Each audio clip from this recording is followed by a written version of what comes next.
माता पार्वती अपने आश्रम के बाहर दीपों की सजावट कर रही थी। तभी उन्हें दूर से किसी के हल्के हल्के रोने की आवाज सुनाई दी। उन्होंने ध्यान से सुना और उस दिशा में चल पड़ी। कुछ दूरी पर एक नन्ही सफेद हिम लोमड़ी बर्फ में सिमटी हुई बैठी थी। उसका एक पंजा बर्फ में फंस गया था और वो निकल नहीं पा रही थी। माता पार्वती तुरंत उसके पास पहुंची। उन्होंने धीरे से बर्फ हटाई और लोमड़ी को अपनी गोद में उठा लिया। लोमड़ी कांप रही थी। माता पार्वती ने उसे अपनी ऊनी ओढ़नी में लपेट लिया और बोली, डरो मत, अब तुम सुरक्षित हो। वे उसे आश्रम में ले आईं। अंदर अग्नि जल रही थी। उन्होंने जड़ी बूटियों का लेप बनाकर उसके पंजे पर लगाया। इतने में गणेश जी वहां आए।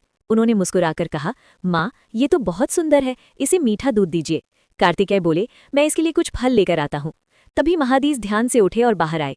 उन्होंने शांत स्वर में कहा, जब सेवा में प्रेम हो तो उपचार शीघ्र होता है। महादेव ने अपने त्रिशूल को भूमि में स्पर्श कराया। भूमि से हल्की गर्माहट फैल गई। आश्रय का वातावरण और भी गर्म और सुखद हो गया। कुछ ही समय में हिम लोमड़ी का पंजा ठीक होने लगा। वो धीरे धीरे चलने लगी और फिर हल्के से गौड़ भी पड़ी। गणेश जी हंस पड़े, देखो, ये तो खेलने लगी। माता पार्वती ने मुस्कुराकर कहा, अब इसे इसके घर पहुंचा देना चाहिए। सभी मिलकर उसे हिम वन तक छोड़ने गए। दूर उसकी माँ उसे खोज रही थी। जैसे ही नन्ही लोमड़ी अपनी माँ के पास पहुंची, वो खुशी से उछल पड़ी। उसकी माँ ने आभार भरी दृष्टि से शिव परिवार की ओर देखा। महादेव बोले, जो दूसरों की पीड़ा समझे वही सच्चा योगी है। माता पार्वती ने कहा, करुणा से बड़ा कोई बल नहीं।